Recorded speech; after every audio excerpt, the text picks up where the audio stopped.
नमस्कार दोस्तों, कैसे हो आप लोग। आई होप क्या अच्छे होंगे। आज का ये वीडियो आप सब लोगों के लिए काफी ज्यादा इंपॉर्टेंट होने वाला है। अगर आप मोबाइल रिपेयरिंग का काम करते हैं तो आज का ये वीडियो आप बिना स्किप के शुरू से लेकर एंड तक देखते रहिए। आज के इस वीडियो से आपको काफी कुछ सीखने को मिलेगा।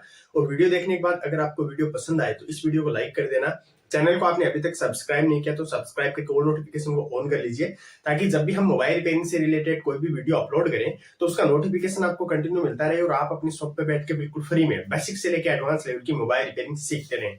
तो चलिए आज का वीडियो शुरू करते हैं। आज के इस वीडियो के अंदर गाइस हम बात कर रहे हैं पीएम से निकलने वाले आउटपुट वोल्टेज मिसिंग के बारे में।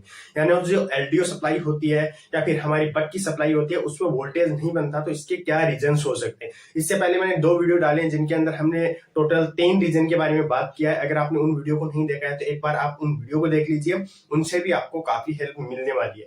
अब गाइस हम बात करते हैं लास्ट रीजन की। ये रीजन जानने के बाद गाइस आप मैक्सिमम जो फोन है उनको बना लेंगे। जो मैंने 4 रीजन गाइस पीएम से निकलने वाले आउटपुट वोल्टेज मिसिंग के बताए हैं, अगर ये यहाँ पे आप अगर काम करते हैं तो लगभग जो फोन है वो आप बना लेंगे। जो भी आपको प्रॉब्लम आ रही है उसका सॉल्यूशन आपको ये वीडियो देखने के बाद मिल जाएगा। देखिए गाइस, हमारा जो पीएम होता है, इससे निकलने वाली जो एलडीओ सप्लाई होती है या बक की सप्लाई होती है, ये अगर नहीं बनेगी तो गाइस हमारा जो फोन है वो पूरा डेड कंडीशन में रहेगा और फोन पीसी के अंदर पोर्ट भी नहीं बनाएगा। और हो सकता है कि डीसी मशीन पे आप लगा के चेक करें तो फोन आपको वहां पे लो बूटिंग पे मिले। लो बूटिंग के बारे में गाइस मैंने ऑलरेडी काफी सारे वीडियो बना के रखे हुए हैं, चैनल पे पड़े हुए हैं। अगर आपने नहीं देखे तो एक बार वो देख लीजिए ताकि आपको अच्छे से इसके बारे में जानकारी हो जाए। अब गाइस हमारा फोन डेड कंडीशन में है और पीएम से कोई भी वोल्टेज यहाँ पे नहीं निकल रही है, कोई भी बक या एलडीओ की सप्लाई नहीं बन रही है, तो इसकी क्या रीजन हो सकते हैं।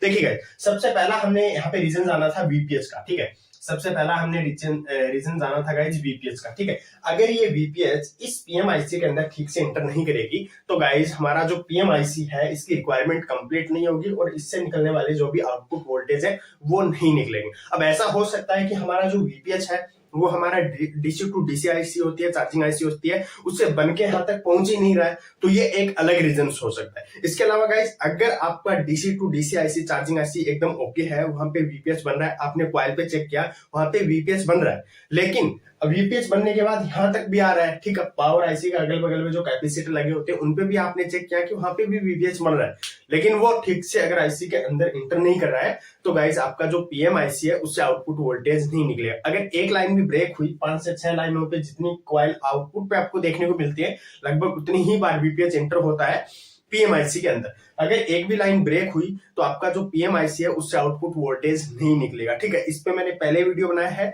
जिसको अच्छे से आप देखेंगे तो आपको अच्छे से समझ में आएगा। ठीक है, तो दूसरी गाइज, आपने यहाँ पे चेक किया कि पीएमआईसी इसके अंदर वीपीएच आपका कंप्लीट बन रहा है, ओके है, एकदम अच्छे से एंटर कर रहा है। उसके बाद गाइज हो सकता है कि हमारा जो पावर आईसी है वो खराब हो सकता है।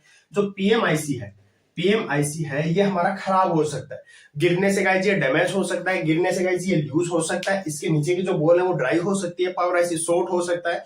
पावर आईसी है वो खराब होने की वजह से हो सकता है कि आउटपुट पे कोई भी वोल्टेज है वो देखने को नहीं मिल रहा। ठीक है, तो पावर आईसी भी आपको चेंज करके देखना चाहिए, ऐसे आपको पता नहीं लगेगा। तो 2 रीजन हो गए गाइस, हमारा वीपीएच का इश्यू हो गया और पीएमआईसी का भी इश्यू हो गया। इसके अलावा गाइस हमने बात किया था एमएमसी का। ठीक है, इसके गाइस अलावा हमने बात किया था एमएमसी या यूएफएस। ठीक है, दोनों गाइज अगर यहाँ पे प्रॉब्लम करते हैं तो हो सकता है कि आपका जो पीएमआईसी है ये कोई भी आउटपुट वोल्टेज है वो नहीं निकाले। ठीक है, अगर आपके फोन में लगा यूएफएस या आपकी जो एमएमसी आईसी है, अगर ये शॉर्ट हुई, उसके अंदर रैम और रोम दोनों होता है, तो अगर दोनों में से किसी की भी लाइन, अगर रैम की लाइन शॉर्ट हुई या फिर आपका जो एमएमसी है रोम है उसकी लाइन अगर शॉर्ट हुई तो गाइज आपका जो पीएमआईसी है डिस्टर्ब होगा और कोई भी आउटपुट वोल्टेज देखने को नहीं मिलेंगे। तो गाइस तीसरा रीजन हमारा हो गया एमएमसी या फिर यूएफएस का। अब गाइस आज हम इस वीडियो के अंदर बात करें चौथे रीजन की। चौथा रीजन है गाइस शॉर्टिंग।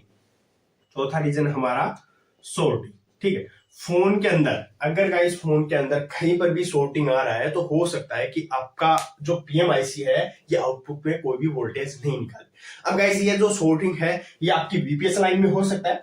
अगर वीपीएच लाइन में है तो वीपीएच की वोल्टेज ही नहीं बनेगी, तो वीपीएच की वोल्टेज यहाँ पे नहीं आएगी, बनेगी नहीं तो यहाँ पे आएगी नहीं, और आएगी नहीं तो आउटपुट पे वोल्टेज नहीं निकलेगा। तो वीपीएच लाइन में अगर कहीं भी प्रॉब्लम है तो गाइस आपका पीएमसी आउटपुट वोल्टेज नहीं निकलेगा, उसकी शॉर्टिंग निकालना जरूरी है। अगर गाइस सेकेंडरी लाइन के अंदर प्राइमरी लाइन, सेकेंडरी लाइन और सेकेंडरी लाइन, इसके बारे में गाइस मैंने ऑलरेडी वीडियो बना के रखा हुआ है, अगर आपने वो नहीं देखा तो एक बार वो देख लीजिए, उससे भी आपको काफी हेल्प मिलने वाली है। क्योंकि guys primary, first primary, second primary, इनके बारे में गाइस आपको नॉलेज होना चाहिए। Secondary line, first secondary, second secondary, इनके बारे में अगर आपको नॉलेज नहीं है तो फिर थोड़ा आपको मुश्किल हो सकता है। तो एक बार वो वीडियो चैनल पे पड़ा हुआ है, वो एक बार आप जरूर देख लीजिएगा, ठीक है। तो गाइस अपन यहाँ पे बात कर रहे हैं सेकेंडरी लाइन में अगर कहीं पर भी शॉर्टिंग है किसी भी लाइन में, चाहे भले वो 1.8 वोल्टेज की लाइन हो, जिसमें गाइस सबसे ज्यादा शॉर्टिंग देखने को मिलता है। एलसीडी का जो सेक्शन होता है उसमें मिल सकता है आपको शॉर्टिंग, ग्राफिक सेक्शन में मिल सकता है, नेटवर्क सेक्शन में मिल सकता है, या फिर पूरे बोर्ड में 1.8 वोल्टेज सबसे ज्यादा गाइज इंटर करता है। तो उसमें कहीं पर भी अगर वोल्टेज है तो पीएम से कोई भी आउटपुट वोल्टेज नहीं निकलेगी। 1.8 वोल्टेज की जो लाइन है उसको गाइज चेक करना जरूरी है, उसमें कहीं पर भी शॉर्टिंग नहीं होनी चाहिए। काफी सारे फोनों के अंदर मैंने देखा है कि 1.8 वोल्टेज की जो लाइन है वो सीपीयू से शॉर्ट हो जाती है, यानी कि आपका जो पावर आईसी 1.8 वोल्टेज निकाल रहा है वो लाइन ओके है, लेकिन सीपीयू के अंदर जाने के बाद सीपीयू की जो अंदर की जो इंटरनली जो सर्किट है वहां पे कोई शॉर्टिंग होती है, और जब हम सीपीयू निकाल लेते हैं तो शॉर्टिंग निकल जाती है। पीएम से आउटपुट वोल्टेज भी बनने लग जाते हैं, बनेंगे कटेंगे। सीपीयू नहीं होगा, बनेंगे कटेंगे, बनेंगे कटेंगे, ठीक है। सीपीयू लगा देंगे, अगर शॉर्टिंग नहीं है तो ये बनते रहेंगे, ठीक है, ठीक ठाक से फोन काम करेगा।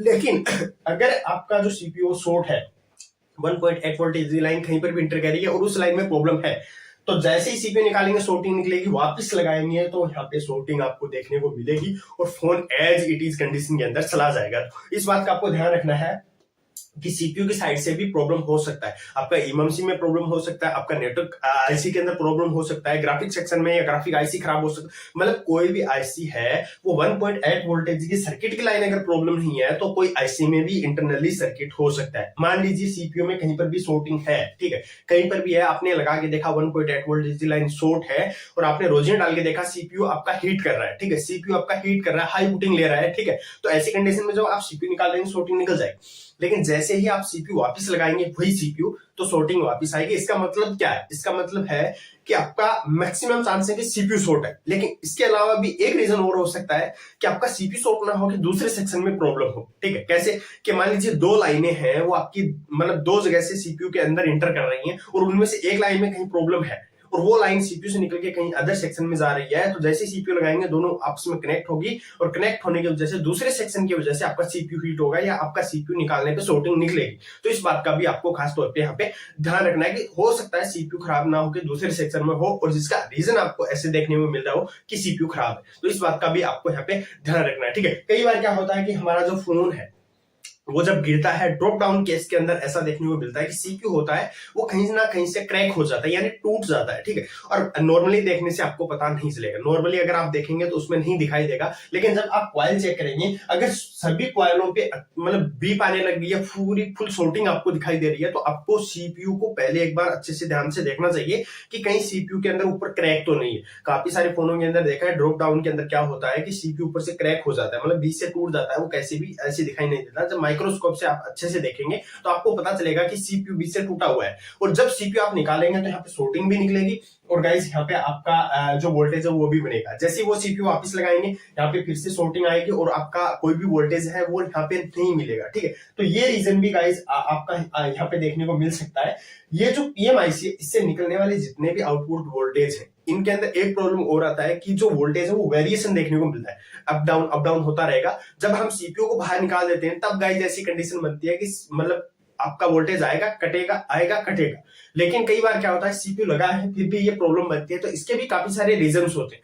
कुछ अगर मैं आपको रीजन बताने की कोशिश करूं तो इसमें गाइस ऐसा हो सकता है कि आपकी पावर आईसी खराब हो सकती है, आपका सॉफ्टवेयर का इश्यू हो सकता है, ठीक है, आपके फोन के अंदर कहीं शॉर्टिंग हो सकती है। अगर वीपीएस पे काफी सारे फोनों के अंदर मैंने देखा कि वीपीएस में शॉर्टिंग होने की वजह से फोन में चार्जिंग का लोगो आएगा जाएगा आएगा जाएगा, ठीक है, और ऐसे में ये वाली जो वोल्टेज है बनेगी कटेगी, ठीक है। तो ऐसा लगेगा कि दूसरे सेक्शन में प्रॉब्लम है, लेकिन अच्छे से आप मल्टीमीटर से चेक करेंगे तो आपको पता चलेगा आपका वीपीएस में शॉर्टिंग बना हुआ है, खास करके नेटवर्क सेक्शन के अंदर। तो गाइस इस पे भी आपको यहाँ पे ध्यान देना चाहिए। इसके अलावा गाइस हो सकता है कि पीएमआईसी को पीएस होल्ड नहीं मिल रहा हो, ठीक है। सीपीयू से आने वाला जो पीएस होल्ड होता है, पीएम पावर और रीसेट और पीएस होल्ड, इसके बारे में ऑलरेडी मैंने काफी सारे वीडियो बना के रखे हुए, आपने नहीं देखे तो एक बार वो देख लीजिए, उससे भी गाइस आपको काफी हेल्प मिलने वाली है, ठीक है। तो ये कुछ रीजन होते हैं जिनकी वजह से गाइस आपको इस आईसी से निकलने वाले जो वोल्टेज होते हैं उनमें गाइस प्रॉब्लम देखने को मिलती है। तो गाइस हमने यहाँ पे टोटल 4 रीजन के बारे में बात किया है, एक वीपीएस, पावर आईसी, इमएमसी, यूएफएस या शॉर्टिंग। अगर ये 4 रीजन आप अच्छे से चेक कर लेते हैं फोन के अंदर, अगर पावर आईसी से जो वोल्टेज है वो नहीं बन रही है, अगर आप यहाँ पे गाइस अच्छे से चेक कर लेते हैं तो मैक्सिमम फोन बना लेंगे आप। यहाँ पे गाइस मान के चलो कि आप 90% जो फोन है, 90% जो फोन है वो आप इसी से बना लेंगे, ठीक है, 90%, ठीक है। हो सकता है कि 10% के अंदर कभी कभार आपको एक ऐसा फोन मिले जिसमें कोई अलग मतलब इश्यू हो सकता है, लेकिन सबसे ज्यादा यहीं पे प्रॉब्लम देखने को मिलती है। और अगर इनको आपको अच्छे से चेक कर लेते हैं तो गाइस आपका फोन बनना ही बनना है, ठीक है। आप 2-4-5% के चक्कर के अंदर ये 90% आप इसको इग्नोर नहीं कर सकते। अगर इसको इग्नोर करते हैं तो फिर मुश्किल काम है, लेकिन पहला काम आपका यही है कि इनको तो आपको अच्छे से चेक करना ही चाहिए।